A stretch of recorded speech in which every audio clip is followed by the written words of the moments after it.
세상에서 가장 지혜로움으로 유명한 사람이 솔로몬이라고 하죠. 하느님께서 그러시지 않습니까? 이전에도 이후에도 너 같은 사람은 없을 거다라고 하십니다.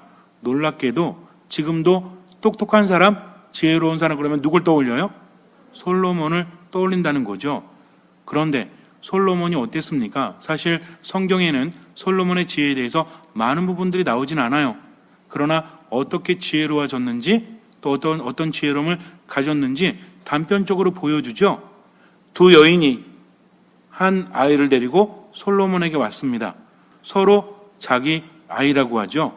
공교롭게도 두 여인은 한 집에 살고 있었고 그리고 한 날에 아이를 낳았습니다. 그런데 한 아이가 죽고 말았어요. 그리고 나서 죽은 이의 어미는 살아있는 아이를 자기 아이라고 우깁니다. 그렇게 싸우다가 솔로몬 앞까지 왔다는 거죠. 솔로몬이 한참 생각하더니 이렇게 말합니다. 자, 그렇다면 서로 어미라고 우기니까 아이를 반으로 잘라서 서로에게 반씩 나누어 주어라. 그랬더니 진짜 어미가 어떻게 합니까? 아닙니다. 안 됩니다. 차라리 저 여인에게 주십시오. 그런데 가짜 엄마는 뭐라고 하죠? 야, 너도 못 가지고 나도 못 가지니까 어차피 그러니까 반으로 자르자 라고 말합니다. 누가 진짜 엄마였어요? 볼 것도 없죠. 저 여인에게 아이를 주십시오 하고 아이를 살리려고 하는 게 엄마였다는 거죠. 기가 막히지 않습니까? 성경에는 이 정도만 나오지만 유대 경전인 미드라시에는 더 많은 이야기가 나오는데 미드라시가 뭐냐면 구약 성경 주석서라고 할 수 있습니다. 여기 보면 어떤 얘기가 나오냐면 아주 유명한 얘기입니다. 이것도 어느 날 솔로몬의 아버지 다윗이 세공인을 부릅니다. 그러면서 이렇게 말해요. 내가 겸손하기 때문에 하나님의 은총을 받았는데 왕이 돼서 보니까 가끔은 내가 교만해질 때가 있다. 그래서 혹시라도 내가 승전을 하거나 어떤 큰일을 하더라도 교만해지지 않고 또 한 가지는 내가 패전을 하거나 큰일을 당해도 절망하지 않을 수 있도록 반지를 만들어 오되 이 반지에 글귀를 적어 오너라. 내가 그것을 보고 자만하지도 절망하지도 않을 만한 글귀를 적어 오너라 라고 말을 합니다. 왕이 그렇게 말했으니까 이 사람은 가서 고민하기 시작합니다. 도대체 어떤 말을 적어야만 될 수 있을까? 아무리 생각을 해봐도 떠오르질 않아요. 그럴 때 한 인물이 떠오릅니다. 다윗의 아들이었던 솔로몬이 굉장히 똑똑한 왕자라고 알려졌기 때문입니다. 그래서 솔로몬에게 가서 부탁을 하지요. 제가 죽게 생겼습니다. 그러니 저를 살려주십시오. 아니, 도대체 무엇 때문에 그러십니까? 솔로몬이 물어요. 세공인이 말합니다. 대왕님께서 저에게 이러저러한 반지를 만들어 오라고 하셨는데 제가 머리가 아두나요. 그것을 만들 수가 없으니 글귀를 제발 알려주십시오. 그랬더니 솔로몬이 한참 생각한 다음에 글귀를 알려줘요. 그 글귀를 받아든 사람은 너무나 기뻐하면서 다윗 왕에게 갑니다. 물론 반지를 만들어서 그리고 반지를 내밉니다. 다윗은 그것을 받아들고 너무나 흡족해해요. 그러다가 이렇게 말합니다. 네가 한 거 아니지? 뻔히 알고 있었다는 거죠. 세공인은 이거를 만들 수 있는 능력이 안 돼요. 솔로몬이 만든지 이미 알고 있었다는 겁니다. 아주 유명한 말이죠. 이 또한 지나가리라. 그런데 많은 사람들이 그 깊은 뜻을 이해하지 못하고 그냥 쓰고 있어요. 지금 힘드니까 이 또한 지나가리라 하면서 어디를 바라봅니까? 미래를 바라본다는 거죠. 지금 좋다고 할지라도 지금 뭔가 힘들다고 할지라도 다 지나가면 의미가 없으니까 앞을 보면서 살아가라. 이렇게 말합니다. 그런데 이것은요. 그런 뜻이라기보다는 지금을 살아가라는 거죠. 다윗이 요구했던 것은 무엇입니까? 내가 실망하지도 않고 내가 자만하지도 않도록, 즉 어떻게 살 수 있도록? 겸손하게 살아갈 수 있도록. 이거는 신앙인들만 알 수 있는 거죠. 왜? 다윗은 원래 어떤 사람이었죠? 목동이었습니다. 집안이 너무나 뛰어난 것도 아니었어요. 그리고 막내였죠. 그런데 어느 날 하느님의 영이 그에게 머물게 됩니다. 전대왕이었던 사울은 하느님의 영이 머물다가 어떻게 됐죠? 교만해졌습니다. 그래서 자기 중심으로 살아가니까 하나님의 영이 떠났죠. 그리고 누구에게 가요? 다윗에게 갑니다. 그래서 이제 사무엘이라는 예언자가 기름을 부어서 두 번째 왕으로 만들려고 하는데, 사실은 다윗의 아버지조차도 자기 막내가 왕이 될 수 있는 인물이라고 인정하지 않았죠. 왜? 첫째부터 잘생기고 등치도 좋고 능력 있고 이런 왕의 제목들이 있는데 막내는 생각조차 못했다는 거죠. 왜? 그냥 어린아이고 내세울 것도 별로 없었거든요. 그러더니 뭐라고 합니까? 하느님께서 보시는 눈은 인간의 눈과 다르다라고 하죠. 하느님께서는 마음을 보시기 때문에 그래요. 그래서 하느님의 영이 다윗에게 머무니까 다윗에게 기름을 부어서 왕으로 삼죠. 그러니까 다윗이라는 존재는 골리앗을 쳐 이길 때도 그랬고 늘 그랬지만 누구에게 의지합니까? 골리앗 쳐 이길 때도 뭐라고 그랬어요? 지난주에 얘기했잖아요. 벌써 까먹으셨으면 감사합니다. 똑같은 얘기 또 해도 되니까. 내 손에 너를 하느님께서 붙이셨다. 그러니까 내가 대단한 게 아니라 하느님께서 나와 함께 계시다는 거죠. 그래서 골리앗이 정말 백전노장이 이미 다윗의 나이였을 때도 전사로 활동한 그를 다윗은 돌팔매로, 무림매로 그를 한 방에 죽이지 않습니까? 그럼 뭐였어요? 인간적인 의지가 아니라 무엇이었다? 하느님께 온전히 의지했기 때문이다. 즉 무엇이었습니까?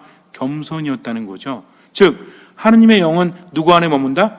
겸손한 사람 안에 머문다. 또 겸손한 사람은 어떤 사람이다? 감정적으로 판단하지 않으니까 지혜로운 사람일 수밖에 없다. 왜? 하느님께서 함께 하시기 때문입니다. 그렇다면 삶의 지혜라는 것은 누구께로부터 오는 겁니까? 하느님께로부터 오는 거죠. 어떤 사람이 그 지혜를 받을 수 있어요? 겸손한 사람이 받을 수 있다는 겁니다. 그런데 놀랍게도 솔로몬에게 하느님께서 뭐라고 하시냐면, 자, 네가 원하는 것을 한 가지 들어주겠다. 원하는 것이 무엇이냐? 솔로몬은 왕으로서 살아가야 합니다. 그러자면 돈이 많이 필요해요. 왜? 왕이 돈이 많아야 왕권이 확립될 수 있기 때문입니다. 또 하나는 무엇입니까? 우리도 알고 있지만 조선 왕들도 그랬고 단명한 왕들이 많죠. 왕이 되면 죽이려고 주변에 수많은 적들이 있지 않아요? 그러니까 장수를 청할 수도 있죠. 이 두 개는 굉장히 중요합니다.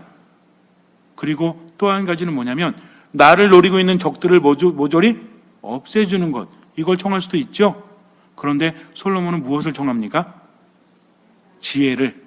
그렇게 대답하실 줄 알았어요. 솔로몬은 무엇을 청하죠?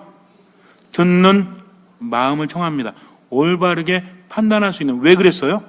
이 백성이 내가 왕으로서 나의 백성이 아니라 하느님의 뜻대로 머물 수 있는 하느님의 백성이기 때문에 하느님의 뜻대로 살아갈 수 있도록 내가 판단해야 되니까 올바른 판단할 수 있는 어떤 마음? 듣는 마음, 겸손을 청합니다. 그랬더니 하느님께서 뭐라고 하세요? 네가 너 자신을 위해서, 즉 교만하거나 자만해서 돈도 장수도 적들을 없애는 것도 청하지 않고 올바른 판단력, 즉 듣는 마음을 청하니까 나머지도 너에게 주겠다라고 하십니다. 그래서 솔로몬은 어떤 왕들보다도 화려하고 대단하고 이렇게 살았죠. 그러니까 지혜만 받은 것이 아니라 나머지도 다 받았다는 거죠. 뭘 청했기 때문에? 듣는 마음을 청했기 때문입니다. 우린 여기에 주목해야 돼요. 솔로몬이 그 다음에 굉장히 화려했죠. 이스라엘이 주변 국가에서 조공을 바칠 정도로 정말 대단한 나라가 되지 않았습니까? 그리고 또 한 가지 뭐예요? 솔로몬은요, 정실만 700명이에요. 그리고 후처까지 합치면 후처 300명, 그러니까 몇 명이야? 1000명의 부인을 거느렸죠. 우리 형제님들 부러우십니까? 대답을 안 하셔. 한 명도 감당하기 힘든데 1000명까지. 그건 다 뭐였습니까? 이런 결혼들은 정략 결혼이죠. 왜? 주변 국가도 솔로몬이 대단했기 때문에 그렇게 결혼 동맹을 맺는 거죠. 근데 문제는 뭐냐면 솔로몬이 나이가 들어가면서 약해지기 시작합니다. 즉 부귀영화를 누리면서 사람들이 자기를 칭송하니까 조금씩 약해져서 뭘 잃어버렸을까요? 겸손, 즉 무슨 마음? 듣는 마음을 잃어버리게 됩니다. 그래서 심지어는 이방신을 섬기는 제사에 참여하기도 하죠. 그래서 호되게 당합니다. 정말 중요한 건 뭐냐면 지혜로운 사람은 어떤 사람이다? 듣는 마음으로 겸손하게 머문다. 그렇다면 내가 듣는 마음을 갖고 있다면 살아가면서 변화될 수 있을까요? 없을까요? 많은 것들이 변화됩니다. 표정도 겸손하고 말도 겸손하고 행동도 겸손하면 주변에 있는 사람들도 바뀌죠. 왜? 내가 바뀌니까 그들도 영향을 받기 때문입니다. 일터도 마찬가지예요. 맨날 불평하면서 힘들어 죽겠네가 아니라 하느님께 모든 것을 맡겼기 때문에 뭐 하지 않아요? 판단하지 않고 모든 것을 맡기죠. 그러니까 어떻게 삽니까? 이 또한 지나가리라. 이것을 힘드니까 그냥 난 몰라 이것이 아니라 지나갈 것이기 때문에 최선을 다하고 나머지는 하느님께 맡긴다는 거죠. 그러니까 늘 기도하면서 최선을 다하면 나머지는 정말 하느님께서 다 해주십니다. 그래서 우리가 뭐 한다고 그랬어요? 진인사 대천명이다. 이 말이 사실은 신앙인들의 자세라는 거죠. 나는 최선을 다하고 나머지는 주님께서 채워주시고. 그러면 오늘부터 해보세요. 그러나 그러기 위해서는 뭘 청해야 된다? 듣는 마음을 청하는 사람은 어떤 사람이다? 겸손한 사람이다. 뭐에 휘둘리지 않는다? 감정에 휘둘리지 않는다는 거죠. 무엇을 버립니까? 내 자신을 버리는데, 내 자신을 버린다는 것은 무엇이죠? 뭐 하기 위해서? 듣기 위해서. 그러니까 뭘 버리는 얘기예요? 고집을 버리는 얘기입니다.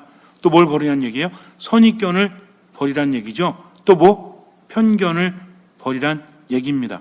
그렇게 하면서 삶을 살아가다 보니까 너무 힘들 때도 어때? 절망하지 않아요? 절망한다는 것은 교만이에요? 아니면 겸손이에요? 스스로 판단했기 때문에 그것은 교만이죠. 그러니까 절망하는 대신에 뭐 합니까? 기도하는 거죠. 하느님 안에 머무는 거죠. 미사, 말씀, 기도 안에서 모든 것을 맡기고 이렇게 말합니다. 주님, 저는 아무것도 아닙니다. 당신이 함께하지 않으시면 저는 아무것도 할 수 없습니다. 그러나 저를 저보다 더 잘 아시고 저를 저보다 더 사랑하시니까 저와 함께 하십시오 하면서 지금의 삶에 최선을 다하면 뭐가 일어나죠? 기적이 일어나요. 왜냐하면 겸손한 사람은 듣는 마음을 청하고 들음을 통해서 뭐가 생겨나죠? 믿음이 생겨나고 이 믿음은 무엇을 일으킵니까? 기적을 일으키기 때문이죠. 그런데 스스로의 인생을 바라보면서 나는 말이지 개인적으로도 삶이 이렇고 배운 것도 없고 가진 것도 없고 우리 집안 내세울 거 하나도 없고 지금 꼴이 이래. 근데 나아지겠어? 하면서 절망적으로 살아가는 사람은요. 아무것도 변하지 않아요. 스스로 불행해질 뿐입니다. 그 앞날이 더욱더 절망스러울 수밖에 없죠. 그러나 지혜로운 사람은 뭐가 넘쳐 흘러요? 생기가 넘쳐 흐릅니다. 그러니까 어때요? 자꾸만 그렇게 살다 보니까 주변에도 생기가 전해지고 주변 사람들도 변하게 되죠. 그래서 다른 사람에게 바라기보다는 자기가 최선을 다해서 누구의 뜻이 이루어질 수 있도록 하느님의 뜻이 이루어질 수 있도록 때로는 억울하고 때로는 답답하고 때로는 우울하고 때로는 화가 나도 어떻게 합니까? 나 자신을 버리고 겸손하게 저는 아무것도 아닙니다 하면서 맡기다 보니까 내가 정말 견디기 힘든 그런 고통이 왔을 때 나는 이런 기도뿐이 할 수 없어요. 오로지 하느님만으로 충분합니다. 십자가 성 요한이 기도했던 그 기도를 바치는 순간부터 모든 것들이 변화되기 시작합니다. 왜? 때가 되었기 때문이죠. 그래서 믿음이 있는 사람은 절대로 절망하지 않고 판단하지 않고 살아가다 보니까 관계가 변해요. 인간관계가 변하고요. 또 자기가 속한 곳, 직장이든 학교든 공동체든 모든 것들이 변화됩니다. 사실은 다른 게 변화된 게 아니라 누가 변화되었기 때문에 내가 바라보는 눈이 내가 듣는 귀가 변화되다 보니까 나로 인해서 다른 것들이 변화되죠. 하느님 어떤 분이십니까? 작은 것을 통해서 큰 일을 하시기 때문에 그래요.